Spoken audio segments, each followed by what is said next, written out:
بینەرانی کورسانی سڵاوتان لەبێت لە ستودیۆی 129 لەگەڵتانین کە تایبەتە بە بانگەشەی هەڵبژاردننی یەکێتی نیشتمانی کوردستان بۆ پەرلەمانی کوردستان لەم ستودیۆدا کاندیدانی یەکێتی نیشتمانی کوردستان کارنامەکانی خۆیان دەناسێنن لە دوایی بەدەستهێنانی متمانیان لە پەرلەمانی کوردستان چۆن خزمەتی کوردستان و هاوڵاتیان دەکەن. هەڵبەتە لە ستودیۆی 129 لە تەواوی کاندیدەکانی یەکێتی نیشتمانی کوردستان دەپرسین بۆچی بوونەتە کاندید و دەتانەوێت لە کاتی بەدەستهێنانی متمانەی هاوڵاتیان لە پەرلەمان چی بۆ کوردستان و چی بۆ ڕاستکردنەوەی دۆخی حکومڕانی و هاوکات بۆ بەدەستهێنانی مافەکان بکەن و کارنامەتان چی و چۆن کار لەسەر تەواوی ئەو بابەتانە دەکەن کە لە ئێستەی با بڵێن هەرێمی کوردستاندا پێویستیەکی هەنووکەیە. هەریەک لە میوانەکانمان بۆ ئەمڕۆ زۆر بەڕێز سعید سید قادر خەیات کاندیدی ژمارە 2 بازنەی هەڵەبجە لیستی 129 یەکێتی نیشتمانی کوردستان و هاوکات هەڵمەت هۆشیار کاندیدی ژمارە 7 بازنەی سلێمانی لیستی 129 یەکێتی نیشتمانی کوردستان. بەخێراتن سپاس بۆ ئامادەبوونتان. زۆر سپاس. سەرتا لە بەڕێستانەوە دەست پێ بکەین کاک سعید پرسیارەکەمان ئەوەیە بۆچی خۆتان کاندید کردو و بۆچی دەتانەوێت متمانەی هاوڵاتیان بەدەست بێنن لە پەرلەمانی کوردستان وەکو ئەندامی پەرلەمانی کوردستان کار بکەن. زۆر سپاس بەناوی خۆی گەورە و میرەبان. وەک لای کۆمەڵانی خەڵکی کوردستان ئاشکرایە زۆربەی زۆری کۆمەڵانی خەڵک لەم حکوومەتە ناڕازین بە شێوەیەکی نادادپەروەرانە کارەکە بە شێوەیە کارەکە کە لە خزمەتی گشتین و توێژەکانی کۆمەڵگای کوردیان نییە یەکسانی نییە لە ناوچەکانە زۆر ناعەدالەتی هەیە لەبەرەوەی ئێمە بیرمان لەوە کردەوە کە ئەم ڕێڕەوی ئەم حکومڕانیە بە جۆرێک ڕاستکەینەوە ئەم ڕێڕە و ڕاستکردنەوەش بە پشتیوانی خی گەورە و بە پشتیوانی کۆمەڵانی خەڵکی کوردستان و بە ئیلهام وەرگرتن لە بێری جەنابی سەرۆک کاک پاڤڵ بتوانین کە ئەم حکومڕانیە بە جۆرێک ڕاست بکەینەوە لە خزمەتی کۆمەڵانی خەڵکی کوردستانە بێت بتوانین داهات و خێروبێرەکانی کوردستان بە شێوەیەکی عەدالەت بە سەر هەموو ناوچەکانی کوردستانە دابش بکەین. باشە هەڵبەتە لە پێشووترا کۆمەڵێک کار و چالاکیتان هەبوو کۆمەڵێک پۆستانە بووە وەکو سیڤی بەڕێستان خۆتان بناسێنن لە بەرەوەی بینەرانی ئێمە بزانن بەڕێستان سیڤی پێشترتان چۆن بۆ و چۆن کارتان کردو. بەڵێ من لە ساڵی 1960 لە شارە جوانەکەی هەڵەبجە لەدایک بووم قۆناغەکانی خوێندنم هەر لە شاری هەڵەبجەی شەهید تەواو کردووە پاشان چوومەتە زانکۆی سلێمانی کۆلێجی زانستم لە زانکۆی سلێمانی تەواو کردووە پاش تەواوکردنی کۆلێج ڕاستەوخۆ چوومەتە ڕیزەکانی هێزی پێشمەرگەی کوردستانەوە لە قۆناغەکانی خوێندنیشا هەر لە سەرەتای لاوێتیمەوە لە ڕیزەکانی ڕێخستنی یەکێتی نیشتمانی کوردستانە کارم کردووە و زۆربەی ڕاپەڕینەکانی هەڵەبجە و زانکۆی سلێمانی و زانکۆی هەولێر بەشداریم تێدا کردووە پاش ڕاپەڕینیشەوە بوو ئێمە ڕاست پێراین لەلایەن مەکتەبی ڕێخستنەوە چوینەوە هەڵەبجەی شەهید و کۆمیتەی ڕێخستنی هەڵەبجەی شەهیدمان دروست کردەوە و خەباتمان جارێککە بە جۆرێککە جۆشدایەوە پاشان بەشداریم کردووە لە زۆربەی کارە ڕێخستنەکانە لە زۆربەی دەستگاکانی یەکێتی نیشتمانی کوردستانە هەر لە دەستگای شەهیدان لە دەستگای ئیداری گشتی لە دەستگای گەنجینەی گشتی لە مەڵبەندی ڕێخستنی سلێمانی لە کۆمیتەکانی هەڵەبجە و کۆمیتەی 5 و کۆمیتەی کارگەکان کارم کردووە و لە بواری کارجێڕیشدا لە کارگەی جلوبەرجی ئامادەکراوی سلێمانی بەڕێوەبەری کارجێڕی بووم و لە بواری کۆمپیوتەرا شارەزایەکی باشم هەبووە توانیومە بەرنامەی کۆمپیوتەر بۆ بەڕێوەبەرایەتی گشتی پەروەردەی سلێمانی و بۆ بەڕێوەبەرایەتی کارەبای سلێمانی بنووسم و بۆ کارگەی جلوبەرجی ئامادەکراو بنووسم زۆربەی شوێنەکان توانیومە بە شێوەیەکی زانستیانە بەرنامەی کۆمپیوتەریان بۆ بنووسم و بیان خەمە سەر شێوازێکی مۆدێرن و لە پاشان من ڕاست پێراوم بۆ ئەوەی کە پسوڵەی کارەبا ئامادە بکەم پسوڵەی کارەبام لەسەر کۆمپیوتەر ئامادە کردووە پاش ئامادەکردنی پسوڵەی کارەبا کە کاتە لە کوردستانە بە هیچ جۆرێک نەبوو لە بەغاوە سەرپەرشتیەکرا پاشان بەڕێوەبەراتی فرۆشتنی وزەی کارەبا دانرا من بووم بە بەڕێوەبەری فرۆشتنی کارەبای وزە کارەبای فرۆشتنی کارەبا و پاشان هەر کۆمپیوتەریشمان لە بەڕێوەبەراتی فرۆشتنی وزە سەرپەرشتیە کرد پاشان لە هەڵەبجە کێشەیەک ڕوویە لە پاش ئەو کێشەیە من ڕاست پێرام تەکلیف کرام کە بڕۆم ببم بە بەڕێوەبەری دابشتنی کارەبای شارە زوور ڕۆشتین لە کارەبای شارە زوور قەزاکانی پێنجێن و قەزای سەیسادق و قەزای شارە زوور و قەزای هەڵەبجەی شەهید بەڕێوەبەری دابشتنی کارەبای شارە زوورمان سەرپەرشتی کرد ئەوە بوو زۆربەی گوندەکان تاو کاتێ من ڕۆشتم هیچ کام لە گوندەکان کارەبایان نەبوو کارەبامان گەیاندە قەزای پێنجوێن هەموو گوندەکانی پێنجوێن کارەبامان گیانە هەموو گوندەکانی قەزای سەیسادق هەموو گوندەکانی شارە زوور هەموو گوندەکانی هەورامان و هەڵەبجەی شەهید و ئەو کاتێ من ڕۆشتم ئەتوانم بڵێم خوڕماڵیش و بیارەش و تەوێڵەش کارەبای مۆلیدەیان هەبوو ئێمە کارەبامان پێگەیانن زۆربەی ناوچەکانی سنووری قەزای پارێزگای هەڵەبجە و قەزاکانی سەیسادق و هین هەمویان کارەبامان پێگەیانون لە ڕێم لەم ڕێگەیەوە خزمەتێکی زۆرمان بە ناوچەکە کردووە. دەستخۆش کاگەڵمەت بێمە لای بەڕێستان بەڕێستان خۆتان بناسێنن بۆ بینەران و ژمارەکەی خۆتان ئاماژە پێ بدەن و هاوکات دوای ئەوەش بۆچی دەتانەوێت دا پەرلەمانی کوردستان ئەم کاتەوە کاتێکتان باش من هەڵمەت هۆشیار کاندیدی ژمارە هەفتای لیستی 129 شێتی نیشتیمانی کوردستان لە بازنەی سلێمانی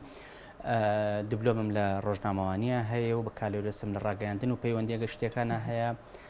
چەندین وتاری ڕۆژنامەوانی و بابەتی بە دوواداچوونی ڕۆژنامەوانیم لە ڕۆژنامەکانی کوردستان و یەکێتی نیشتیمانی کوردستان بڵاو کردوتەوە چەندین بە بەرنامەی ڕەخنەیی و کۆمەڵایەتیم لە کەناڵەکانی تەلەڤیزیۆن بە تایبەتی کەناڵی ئاسمانی کەرکووک و تەلەڤیزیۆنی کەرکووکەوە پێشکەش کردووە چەندین پلەی حزبیم وەرگرتووە لە ناو حزب وەکو یەکێتی نیشتیمانی کوردستان و تا گەیشتومەتە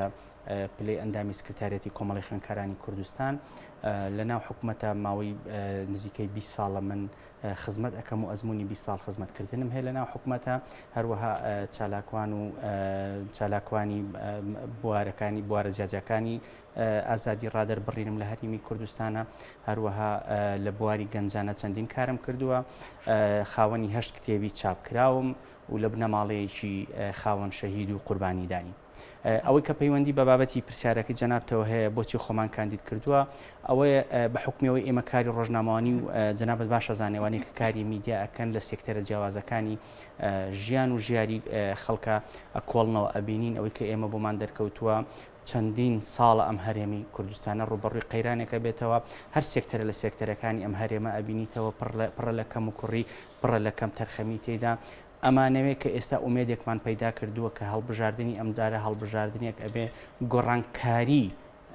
ڕیشەی بەشێک گۆڕانکاریێکی زۆر باشە سیستەمی حکومڕانی لە هەرێمی کوردستانە دێتە ئاراوە ئومێدێک لای خەڵکی هەرێمی کوردستان دروست بوو کە ئەمجارە بەڕابەرایەتی یەکێتی نیشتیمانی کوردستان و بە پێشڕەوی سەرۆکپافڵ تاڵەبانی جۆرێک لە ئومێد دروست بووە کە ئەم جارە گۆڕانکاریەکی باش لە سیستەمی حکومڕانی لە هەرێمی کوردستانە دێتە بوون ئەوەی کە ناومان ناوە یاخود ئەوەی کە کردومانەتە دروشم ڕاستکردنەوەی ڕێی حکومڕانی ئەوەیە کە ئێمە ئەمانێ جێبەجێکەین چونکە بەڕاستی یەکێتی نیشتیمانی کوردستان ئەو هێزەیە کە بتوانێت ئەو گۆڕانکاریانە ئەنجامدا ئەو هێزەیە کە هاوڵاتیان لە دێر زەمانەوە ئومێدیان لەسەر هەڵچنیوە بۆیە ئێستا کاتی ئەوە ئێمە شەمانەیە دەستبار بین و بەشدار بین بۆ ئەوەی کە ئەو ئەزمموی کە هەمانە ئەوەی کە لە بواری خوێندنەوەیە بە جۆرە لە جۆرەکان پێگەیشتون ئەمانەیە جۆرە لە حکومڕانی نوێ لە هەرێمی کوردستانە بێنینە ئاراوە بە جۆرێک بێ کە هەرێمێکی بەهێزمان پێشکەش بکات بە جۆرێک بێ کە داهات و ژێرخان و سەرخانی ئەم وڵاتە بۆ هاوڵاتیان بێ و لە خزمەتی هاوڵاتیان بێ بە جۆرێک بە هەرێمی کوردستان بەهێز بکەین کە لە بەغداوە حسابمان بۆ بکرێ و دەرگای پەیوەندێنە و دەوڵەکەتیەکان بۆ هەرێمی کوردستان بکەینەوە تاکو چیدی کە نەبینە قوربانی دەسەڵاتێکی تاکڕە و خۆسەپێن دەستخۆش کاکسای دەگەڕێمەوە لای بەڕێستان هەڵبەتە لە بازنەی باڵێن سەر بازنەی هەڵەبجەکان دیدن کارنامەی بەڕێستان بۆ دەرچوونتانە گەرمتمانی هاوڵاتیانتان بەدەزێنا لە پەرلەمانی کوردستان بۆ خزمەتکردنی بە شێوەیەکی گشتی هاوڵاتیان هەرێمی کوردستان بە دیاریکراوی هەڵەبجە چییە؟ سەرەتا ئەمەوێ بڵێم من بە پشتیوانی خی گەورە و دەنگدەرانی دڵسۆزی پارێزگای هەڵەبجە پەرلەمانەکەینە شوێنی گەیاندنی دەنگی ئەم خەڵکانە شوێنی گەیاندنی دەنگی هەموو هەڵەبجەکان بە گشتین و توێژەکانیانەوە کە سوکاری سەربەرزی شەیدانی کیمیا باران و گشت شەیدانی ڕێگای ڕزگاری کوردستان زیان لە کەوتوان و بریندارانی چێکی کیمیاوی پێشمەرگە قارەمانەکان و زیندانیانی سیاسی و کەمەندامانی سنگەر و شەیدانی شەڕی دژی تیرۆر کە سوکاری منداڵەونبووەکانی کارەساتی کیمیا باران خاوەن پێداویستی تایبەتەکان زانایانی ئاینی و شێخان و موریدانی تەریقەت دەرچوانی زانکۆ و پەیمانگا و دانەمەزراوەکان مامۆستایانی وانە بێژ و فەرمانبەرانی گرێبەز ڕۆشن بیران و لاوان و خوێندکارانی پارێزگاکەمان شێرەژنانی هەڵەبجە گوند نشینان و خاوەنباخ و تووتیارانی هەڵەبجە خاوەن زەوی و خانوە بێتاپۆکانی هەڵەبجە کرێنشین و بێخانوەکانی پارێزگا هەڵەبجە کە سوکاری شەیدان و زیندە بەچاڵکراوەکانی ڕاپەڕینەکەی ساڵی 1970 و خانوە ڕوخانەکانی کانیاشقان وەکو کاگەڵمەتی هاوڕێم وتی ئێمە یەکێتی نیشتیمانی کوردستان بڕیاریاوە لە گشت سێکتەرەکانە ڕاستکردنەوە بۆ حکومڕانی بکە تەنها لە سێکتەرێکانە بۆ ئەمە بەسەر تەنها کاندیدی خاوەن بڕوانامە و پرۆفیشناڵ و تەکنۆکراتی هێناوە کە بتوانێت لەو ڕێگەیەوە هەموو سێکتەرەکان ڕاست بکاتەوە ئەو سێکتارانەی کە ئێمە نیازی ڕاستکردنەوەیانمان هەیە ئەتوانم بڵێم بەداخەوە لەبەر ناخراپی و نەعەدالەتی ئەم حکومەتە هەموو ئەو سێکتەرانەمان پێویستی بە ڕاستکردنەوە هەیە بە پشتیوانی خی گەورە و دەنگدەرانی دڵسۆزی پارێزگای هەڵەبجە کارەکەین بۆی بتوانین ئارامی و ئاسایش بۆ دانیشتوانی پارێزگاکەمان دابین بکەین بژێوی و قوت و گوزەران و موچەی خەڵک چارەسەر بکەین قەلەبووی زیان لێکەوتوانی کیمیاباران بکەینەوە چارەسەرکردنی موچە و برینداران و تاقانەکانی کیمیاباران لە ڕێگەی یاساوە بکەینەوە دۆزینەوەی بازار و کاراسانی کارکردن بۆ ساکردنەوەی گشت بەروبوومە کشتتوکاڵیەکانی پارێزگای هەڵەبجە جەنابتان دەزانن منطقەی هەڵەبجە منطقەیەکی کشتتوکاڵیە بەداخەوە شێوەی بە بازارکردنی تایستا شێوەیەکی باش نییە و فراوانکردنی ناوچە گەشتیاریەکان ئێمە ناوچەیەکی گەشتیاری زۆرمان هەیە لە هەڵەبجە توانین ئەم گەشتیاریانە فراوان بکەین بۆی خەڵکی هەورامان و ئەو دەڤەرە سوودێکی باشی لێوەرگێ کێشەی دەرچوانی زانکۆ و پەیمانگە و دانەمەزراوەکان چارەسەر بکەین بە دوواداچوون بۆ وەرگرتن و زیادکردنی گشت شایستەداراییەکانی حکوومەت هێرێم بکەین ئێمە شایستەدارەکانمان لە حکوومەت هێرێمە بە دوواداچوونی باشی بۆ بکرێتوانین هەموو شایستەدارەکان وەربگرین و بتوانین بیخێنەوە خزمەتی خەڵکەوە کێشەی خانوو زەویە بێتاپۆکانی هەڵەبجە کێشەیەکی زۆری خانووی بێتاپۆ و ئەوانەی هەیە توانین ئەوانە چارەسەرکەین دابینکردنی سلفێکی تایبەت بۆ کەسوکاری گوندنشینەکان بۆی بتوانین ئەو گوندانە ئاوادان بکەینەوە وەکو هاوڕێم کاگەڵمەد وتی بتوانین پێچەوانە کۆچکردنی پێچوانە دەست پێ بکەینەوە دابینکردنی امتیازات و موچەی شایستە بۆ پێشمەرگە و ڕێخستنە دێرینەکان ئەتوانین کەشم بیتێ یاسای قەرەبووکردنەوەی جوتیاران بگۆڕین لە شێوەی کە ئێستا شێوەیەکی زۆر زەعیفی هەیە لە ساسێ بۆ ئەوەمان هەیە و بۆ گرێبەستمان هەیە و لە سا 12 بۆ تاپۆمان هەیە بیگۆڕین بە شێوەیە کە بتوانین لە سوودی جوتیاران بەکاری بێنین بابەتێکەیە ئەم پرۆژانی کەوا بەڕێستان باستان کردوەک و کارنامەی خۆتان بەشێکیان ئەوەی خۆشت ئاگاداری لە ڕابردوودا کراونەتە پرۆژە و هەوڵدراوە کاری لەسەر کرێ بۆچی کاری لەسەر نەکراوە لەبەرەوەی نەمانتوانیوە ئێمە متمانەی زۆربەی زۆری خەڵکی کوردستان بۆ بخەینە دەست یەکێتی نیشتمانی کوردستان و با بڵێن دەسەڵات بین دەست یەکێتی نیشتمانی کوردستان بۆی بتوانێت ئەمانە چارەسەرکە ئەگەر ئیشتەڵا بە پشتیوانی خۆی گەورە و پشتیوانی کۆمەڵانی خەڵکی کوردستان ئەگەر ئەم جارە دەسەڵات بگرینە دەست وەکو پێشبینی ئەکرێ ئێمە بتوانین ئەمانە جێبەجێ بکەین یعنی ئێمە با بڵێن تاکە هێزێک نەبووین هێزێکی دەسەڵات ڕۆیشتوو نەبووین زۆربەی حکوومەت بەدەست ئێمەوە نەبوو تا بتوانین ئەمانە چارەسەرکەین بەداخەوە ویست نەبوو ئەم جارەی ئیشتەڵا پشتیوانی خەڵک ویست هەبێ بۆ چارەسەرکردنی ئەم کێشانە وەکو ئەرزمکردن زۆربەی سێکتەرەکان ئێمە کێشەمان کەواتە ئاکرێ بڵێن لە ڕابردوودا هەڵەبجە لە ڕووی خزمەتگوزاری و تەواوی بابەتەکانی دیکە وەکو قەدر لێکرا و حەقی تەواوەتی پێ نەدراوە هۆکاری ئێمە بە دیاریکراوی بۆ کێ دەگەڕێتەوە بۆچی ئێمە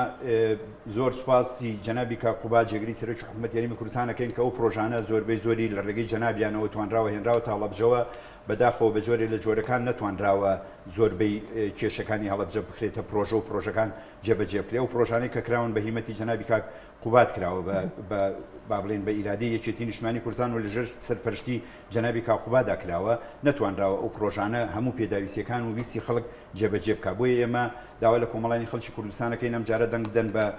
لیستی 129 و کاندیدانی یەکێتی نیشتمانی کوردستان هەڵبژێرن بۆی بتوانین ئەو پرۆژانە زۆرترین سوود بگەێنین بە کۆمەڵانی خەڵکی کوردستان نتوانین بڵێن ئێمە هەر تەنها داهاتی گومرجەکانی ناوچەی هەڵەبجە مەرزیەکان با بڵێن هەندێک لە داهاتەکەی بگەڕێنین و بۆ خەڵکی هەڵەبجە هەر بە ئەو داهاتانە ئەتوانین ئێمە ئەگەر یاسایەک هەبێ بتوانین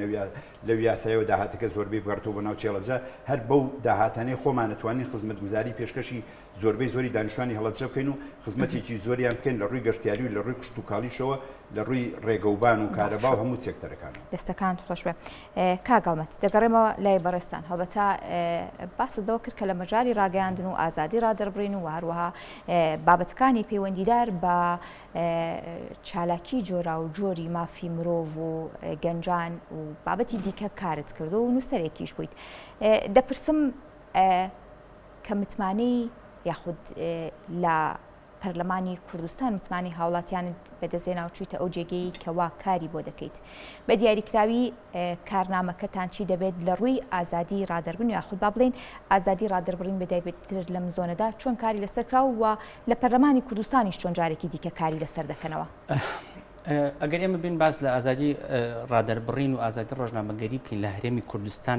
بە شێوە گشتیەکەی ئەبێ بیندا بەشی بکەین بەسەر دوو بەشە بەشێکیان ئەوەیە کە پێی ئەڵێن ئازادی ڕادەربڕین لە ژێر ئەو ناوچانی کە ئەکەوێتە ژێر حکومڕانی با بڵین یەکێکە ئەو ناوچانی کە یەکێتی نیشتمانی کوردستان تێدا باڵا دەستا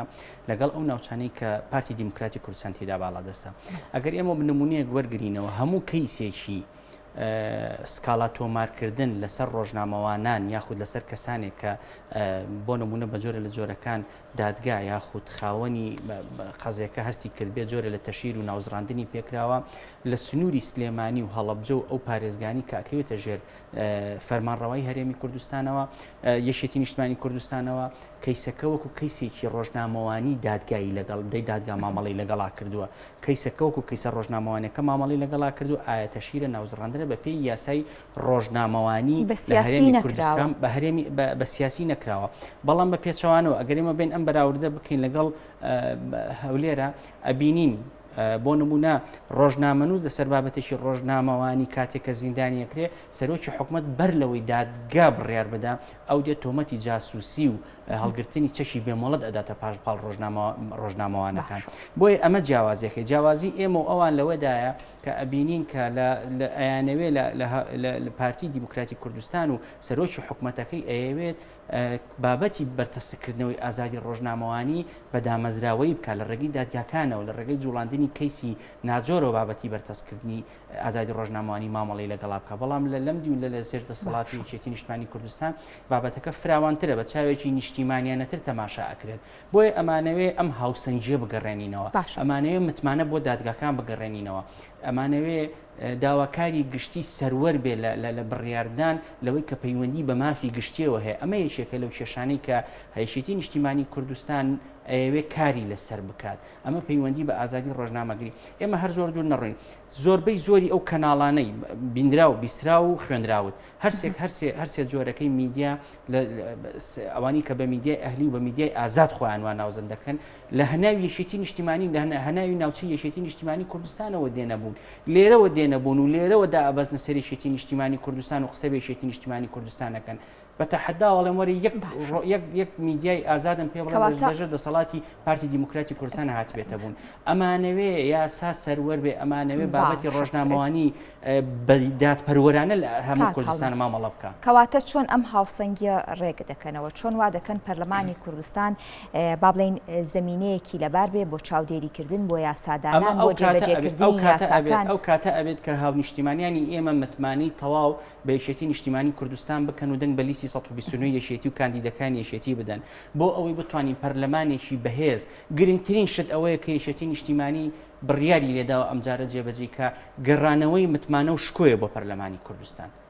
وا بکەین کارێک بکەین ئێمە هاونیشتیمانیان پشتیوانمان بن بۆی کە جارێکی تر سەرۆکی هەرێم و سەرۆکی حکوومەت و پۆلیس و ئاسایشێک نەتوانێت دەرگای پەرلەمان قفڵ لێدات و دەرگاکە داخات ئێمە ئەمانەوێ شکۆ بۆ پەرلەمانی کوردستان و دامەزراوە شەرعەکانی هەرێمی کوردستان بگەڕینەوە شکۆ بۆ حکوومەتی هەرێمی کوردستان بگەڕینەوە کە هاوڵاتیەک لە تەوێڵە و بیارەوە بە هەمان چاوی هاوڵاتیەک لە زاخۆ تەماشا بکە هاوڵاتیە لە گەرمیان و چەمچەماڵەوە بە هەمان چاوی هاوڵاتیەکانی سۆران و ناوچەی بادینان تەماشا بکە کەی توانیمان یەشێتی نیشتیمانی کوردستان خەڵک متمانەی بە یەشێتی نیشتیمانی کوردستان کرد دڵنیابن ناڵێم 100% چکە ئەوە بابەتێ بەڵام دڵنیابن زۆری ئەم دادپەروەریە کۆمەڵایەتیە لەسەر دەست یەشێتی نیشتیمانی کوردستان ئەگەڕێتەوە وەکو چۆن لە ئیڤێنتی ناساندنی لیستەکە سەرۆک پاڤڵ ڕایگەیان بە دەنگی بەرز هاواری کرد بە هەموو خەڵکی کوردستانی وت تاقیمان کەنەوە بزانین 4 ساڵی داهاتوو لە هەرێمی کوردستان یەشێتی چیەکە باشە هەر پێوەست بەم بابەتەی کە باسی دەکەین ئەم ناداسپەروەریەی کەبوونی هەیە هەم لە ڕووی ئازادی ڕادەربوونەوە هەم لە لەکایەکانی دیکەی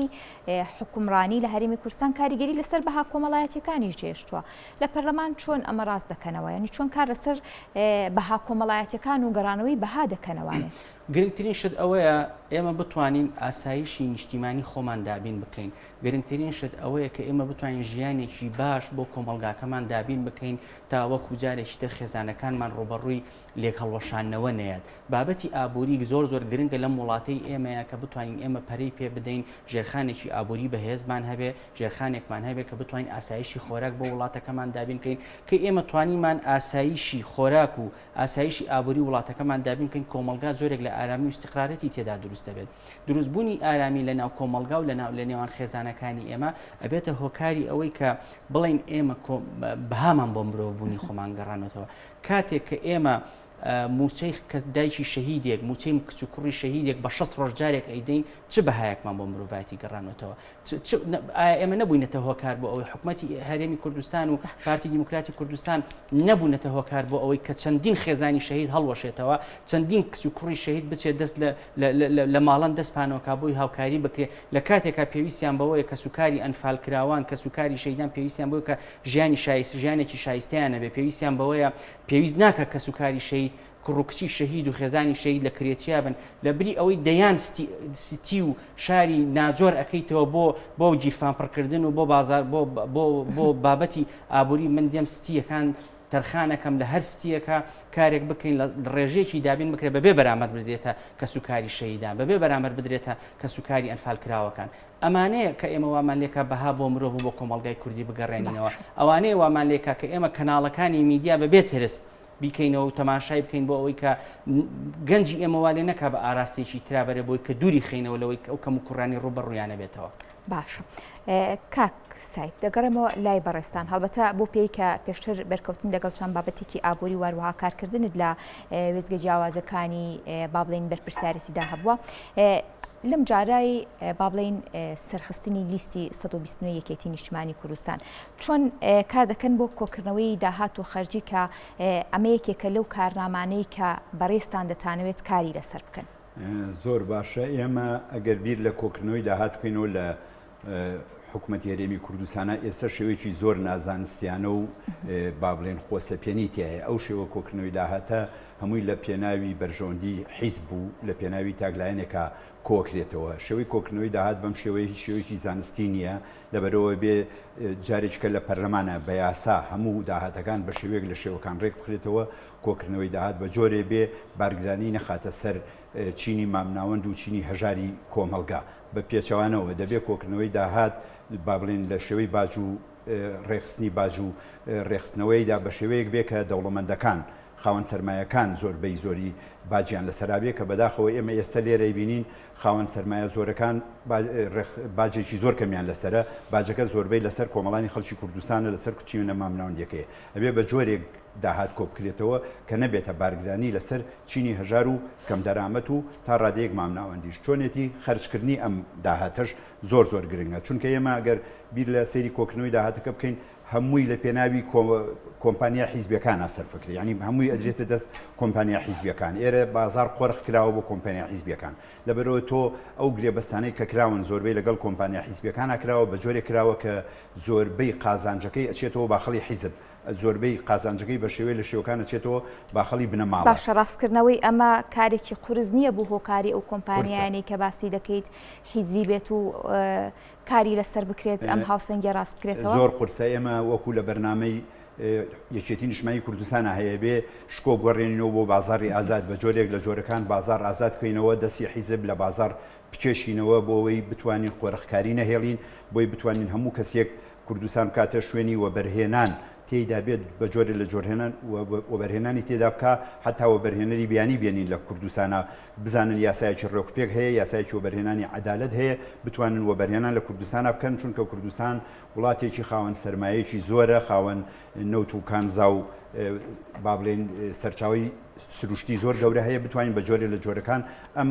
سەرمایە گوزاریە تیا بکەین ئەگەر دەستی حیزب لەم شێوانە بین هەموو ئەو گرێبەستانی تا ئێستا کراون بە جۆرێک کراون لە قازانجی با بڵێن بنەماڵەیەک و کۆمپانیا سەرمایەدارەکان هەیە ئەوە تا شێوەی دەرهێنانی ئێستا چەند مانگە ناتوانرێت نەوت ڕەوانە بکرێتەوە بۆچی ناتوانرێت نەوت ڕەوانە بکرێتەوە لەبەرەوەی ئەو گرێبەستانی کە کراون هەمووی وا حیزبی کراون بە جۆرێک بۆ خزمەتی کۆمپانیا حیزبیەکانی خۆیان کراوە بە هیچ جۆرێک مقارنە ناکرێت لەگەڵ ئەو گرێبەستانەی کە لە حکوومەتی عێراقیە کراوە. بەڵێ کاگەڵمەتەر پەیوەندیدار بە بابەتە ئابووریەکەوە ئەوەی کە دەمەوێت لە بەڕێزی شتانی بپرسم یەکێک لەو هەنگاوانەی کە لە کارنامەکەدا باسەوە کردوکاری لەسەر دەکەی با بڵێن فراهەمکردنی پیشەسازی خۆراکە لە هەرێمی کوردستانە چون کار بۆ ئاسایشی خۆراک دەکەن و لە ڕێگەی دابینکردنی ئاسایشی خۆراکەوە با بڵێن لە دیوە ئابووریەکەی و جارێکی دیکە هەرێمی کوردستان سەخامگیری بەخۆیەوە ببینێت. ئەوەی پەیوەندی بە ئاسایشی خۆراکەوەی ئاسایشی خۆراک کۆمەڵێک سێکتەری جیاوازتر لەگەڵ خۆیان ئەبوژێنێتەوە گرنگترین شت ئەوەیە ئێمە کار لەسەر ئاسایشی خۆراکی خۆمان بکەین کۆمەلگایەکی تەندروست لە داهاتوە پێشکەش بەم نیشتیمانە بکەین تاشێکی تەندروست پێشکەش بەم نیشتیمانە بکەین ئێمە ئەمانە لە ڕێ ئاسایشی خۆر بۆ دابینکردنی ئاسایشی خۆراک ئەبێ کەرتی کشت و کاڵی پەرە پێ بدەین لەگەڵ پەرەپێدانی کەشتی کشت و کاڵیە کارێک بکەین کە ئەو بەرهەمانەی کە بە تازایی لە بازارە ئەفرۆشێن ئەوانە ئەچێتە بازارڕە و کاری هاوڵاتیان مەسەن تێئەگەین لەوەی کە سەرچاوی بەرهەمهێنانی ئەم پێداویستیانە چییە ئەوەشی کە ئەمێنێتەوە لە بازار بە تازایی نافرۆشی ئەتوانین لە ڕێگەی دروستکردنی کارگەی لە قوتونانەوە کە ئەم بابەتەکان بخینە بازارڕەکانەوە هەناردەی دەرەوەکەین لەگەڵ خۆیان لەگەڵ گەشەپێدانی کەرتی کشت و کاڵی و کەرتی سامانی ئاژەڵ و سامانی ماسی لە هەرێمی کوردستانە وەکووتم ئەتوانین لەگەڵ خۆیان کەرتی پیشەسازی پەرە پێ بدەین کەرتی بازرگانی پەرە پێ بدەین لە هەمان کاتە ئێمە دەستی کارە گەڕێنینەوە لە هەمان کاتە ئێمە ئەتوانین هاندانێک بکەین بۆ ئەوەی کە گوندەکانمان جارێکی تر ئاوەدان بکەینەوە لەبری ئەوەی ئێمە بین ژێرخانی ئابووری خۆمان بدەینە دەست کۆمپانیا بیانیەکان لەبەرەوەی بین ئێمە ئەو هەموو سەدان پرۆژە نیشتەجێبوونەی کە دروست ئەکرێت و هێشتا هاوڵاتیان و کەم دەرامەتانی ئێمە هێشتا پێشمەرگەکانی ئێمە بەدەست کرێچێتیەوە ئەناڵێنین ئێمە بین ئەو داهاتی کە لەوەیە سەرفیەکەین بیبینەوە لە گوندەکان سەرفکەین بیبینەوە لە گوندەکانی پێ ئاوەدان بکەینەوە لەگەڵ ئاوەدانکردنەوەی گوندەکانە ئێمە ئەتوانین سەر لەنێ کۆمەڵگای کوردی لە کۆمەڵگایەکی بەکاربەرەوە بیکەینە کۆمەڵگەیەکی بەرهەمهێنەر بەم جۆرە ئێمە توانیمانە ئاسایشی خۆراکی خۆمان دابین بکەین بەم جۆرە ئێمە توانیمانە ئارامی و ئیستیقرار ئارامی بۆ کۆمەڵگاکەمان بگەڕێنینەوە هەموو ئەمانەی کە ئێمە باسی ئەەکەین ئەتواندرێت بە یاسا ڕێک بخرێ یاخود یاساکانی بۆ هەموار بکرێتەوە لە کاتی لەو کاتانەیە هەر جۆر دوور نەڕۆین لە ساڵی 2009 بۆ 2011 و 2013 تا کۆتایی 12 کاتێک کە یەکێتی نیشتیمانی کوردستان سەرۆکایەتی حکوومەتی کرد دەیان جۆر پێشینەی ئەدایە هاونیشتیمانیان یەکێ لەوانە گرنگترین پێشینەی کە ئەیدایە هاونیشتیمانیان پێشینەی کشت و کاڵی بوو ئێستش بەشێک لەو خانووە پلاسیکانی کە هەیە لەسەر دەستی کابینەکانی یەکێتی نیشتیمانی کوردستان هاتوۆتەوە بوون ئێستش کاتێک کە ئێمە ئاسایشی بەشێک لە پێداویستی لە ستەڕەی ڕۆژانی خۆمان دابینەکەین لەسەر دەستی کابینەکانی حکوومەتی هەرێمی کوردستان بووە دەستخۆش سپاس بەڕێستان جارێکی دیکە ژمارەکەی خۆتان بۆ بینەران بڵێنەوە و دوپەیامی خۆتان بگەێنن کاکسایت فەرموو لە بەڕێستانەوە سعیدی سێقادری خەیات کاندیدی ژمارە 2 لیستی 129 پارێزگای هەڵەبجە دوا پەیامیشمانەوەیە کە هیوادارین کۆمەڵانی خەڵکی کوردستان ئەم جارە بە گوێی جەنابی سەرۆک پاڤڵ بکەن شانسێکی تر بدەن بە یەکێتی نیشتیمانی کوردستان فرسەتێ بدەن بە کاندیدەکانی یەکێتی نیشتیمانی کوردستان تا بتوانن یاساکان بە جۆرێک دابڕێژن لە خزمەتی کۆمەڵانی خەڵکی کوردستان هەبێ ئەمە یاسانەی کە بە شێوەیەکی ناداتپەروەرانە و خراپ و نازانستیانەدا ڕێژراون جاریچکە چاکسازیان بۆ بکە بە جۆرێک لە خزمەتی کۆمەڵانی خەڵکی کوردستان هەبێ تاگڕەوی و خۆسەپێنی و قۆڕخکاری و بنەماڵەیی لە کوردستانە بۆ یەکجاری هەڵبگیرێ و خۆشگوزارانی و ئاوەدانی و دابینکردنی بژێوی و قوت و ژیان و موچەی خەڵک بە جۆرێک فراهم بکرێت کە کەرامەتی مرۆڤی تیا بپارێزێت. دەستخۆش کاگەڵمەت فەرموو. من هەڵمەت هۆشیار کاندیدی ژمارە 7 لە لیستی 129 یەکێتی نیشتیمانی کوردستان لە بازنەی سلێمانی ئێمە ومێدەوارین هاوڵاتیان متمانەی تەواو بە یەکێتی نیشتیمانی کوردستان و کاندیدەکان و لیستەکەی بکات بۆ ئەوەی کە بتوانین هەمومان دەستبار و هاوکار بین بۆ ڕێخستنەوەی سەرجەم سێکتەرەکانی هەرێمی حکومڕانی لە هەرێمی کوردستان بۆ کۆتایی هێنان بە دەسەڵاتی خۆسەپێن لە هەرێمی کوردستان بۆ ڕاستکردنەوەی حکومڕانی لە هەرێمی کوردستان سپاسانەکەی. بەڵێ زۆر سپاس بۆ سید قادر خەیات کاندیدی ژمارە 2 بازنەی هەڵەبجە لە لیستی 129 و هاوکات هەڵمەت هۆشیار کاندیدی ژمارە 7 بازنەی سلێمانی لە لیستی 129 یەکێتی نیشتیمانی کوردستان. بەرنامەی ئەم جاریش پێشکەشکرا کاتتان ئارام بێت.